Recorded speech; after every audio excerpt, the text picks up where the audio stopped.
اسے وہیں مجمد کر دیا۔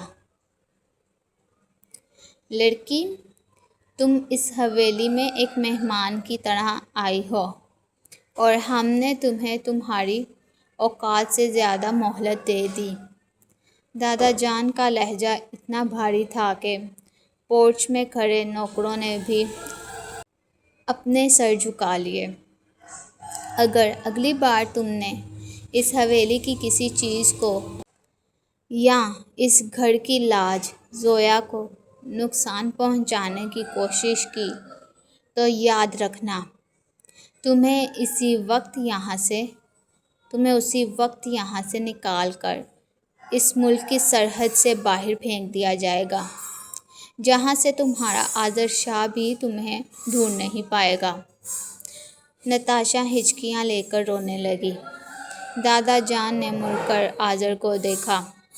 آذر شاہ، اپنی اس میم کو سنبھالو اور سنو، آج رات کا کھانا یہ لڑکی حویلی کے بڑے باورچی خانے میں تمام نوکروں کے ساتھ مل کر خود بنائے گی، تاکہ اسے پتہ چلے کہ اس مٹی کے برتنوں اور رواجوں کی قیمت کیا ہے۔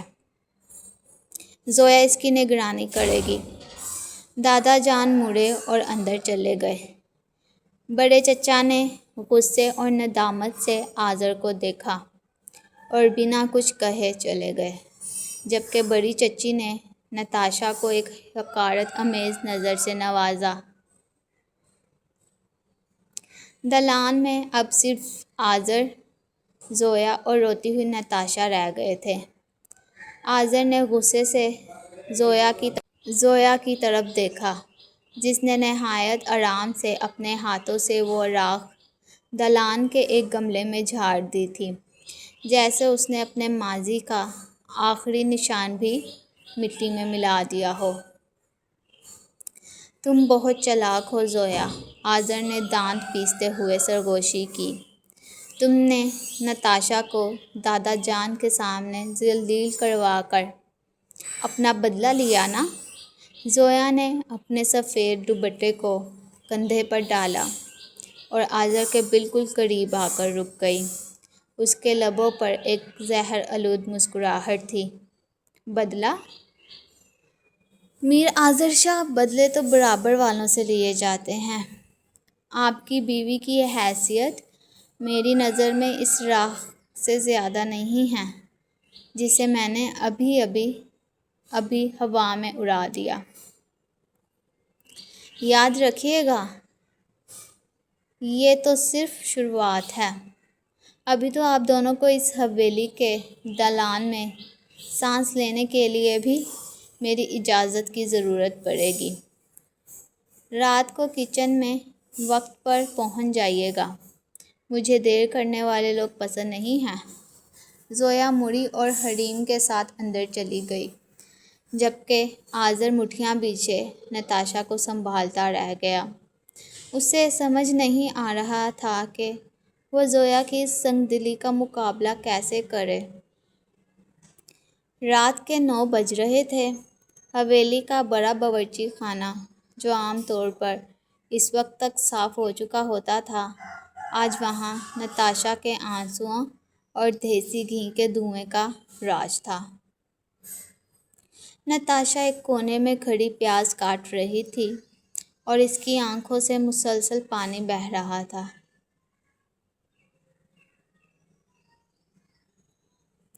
اس کے مہنگے کپڑے اب کچن کے داغوں سے بھر چکے تھے۔ زویا باورچی خانے کے دروازے پر لکڑی کی کرسی ڈالے بیٹھی تھی۔ اس کے ہاتھ میں ایک کتاب تھی اور وہ نہایت پرسکون سے صفحات پلٹ رہی تھی۔ حریم چولہے کے پاس کھڑی نوکروں کو برتن سمیٹنے کا کہہ رہی تھی، مگر اس کی نظریں بھی بار بار نتاشا کی بے بسی پر پڑ رہی تھیں۔ "I can't do this، میں یہ نہیں کر سکتی۔" نتاشا نے اچانک چھری میز پر پٹکی اور ہچکیاں لیتے ہوئے رونے لگی۔ "میری فنگرز کٹ رہی ہیں۔ آذر کہاں ہے؟ اسی لمحے آذر کچن میں داخل ہوا۔ نتاشا کی حالت دیکھ کر اس کے صبر کا پیمانہ لبریز ہو گیا۔ وہ تیز قدموں سے زویا کے پاس آیا اور اس کے ہاتھ سے کتاب چھین کر میز پر پٹک دی۔ بس کرو اب زویا۔ آذر کی آواز غصے سے کانپ رہی تھی۔ دادا جان نے اسے کھانا بنانے کا کہا تھا۔ تم نے اسے یہاں قیدی بنا کر رکھ دیا ہے۔ ایک لندن کی لڑکی سے تم پیاز کٹوا رہی ہو۔ تمہیں شرم نہیں آتی اتنی کم ظرفی پر؟ زویا نے بغیر کسی ہڑبڑاہٹ کے اپنی کتاب اٹھائی، اس پر جمی دھول کو دھیمے سے پھونک مار کر صاف کیا اور پھر اٹھ کر آذر کے سامنے کھڑی ہوئی۔ کم ظرفی؟ زویا کی گہری آنکھیں آذر کے چہرے پر جم گئیں۔ میر آذر شاہ، جب آپ کی بیوی نے میرے کمرے میں گھس کر میری 7 سال کی یادوں کو آگ لگائی تھی، تب آپ کی غیرت اور شرم کہاں سو رہی تھی؟ میں نے دادا جان کے حکم کی تعمیل کی ہے۔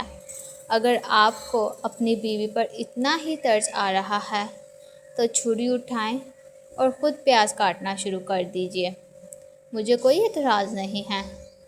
تم؟ آذر نے غصے سے زویا کا بازو پکڑنا چاہا مگر پیچھے سے ایک بھاری اور سنجیدہ آواز نے اسے روک دیا۔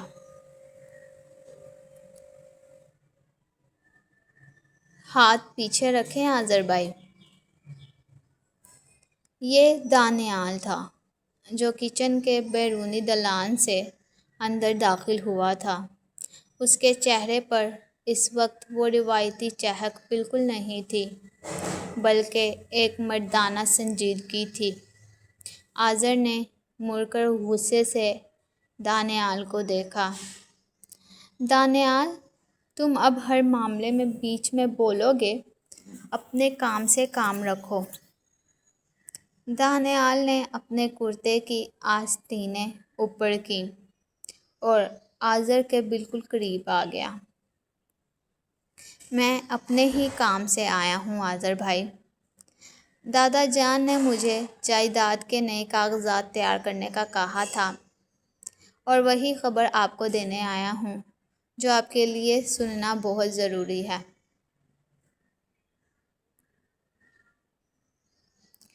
کچن میں موجود حریم اور یہاں تک کہ نتاشا بھی خاموش ہو گئی۔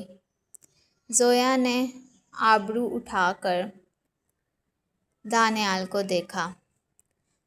دانیال نے ایک گہرا سانس لیا اور آذر کی آنکھوں میں جھانکا۔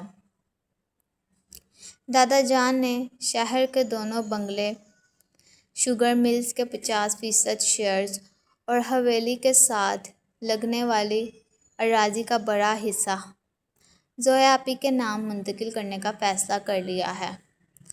قانوناً اس جائیداد کی مالکہ اب زویا شاہ ہے اور آپ کے پاس صرف وہی حصہ رہے گا جو بڑے چچا جان کے حصے میں آتا ہے، جس پر آپ کا کوئی انفرادی حق نہیں ہوگا۔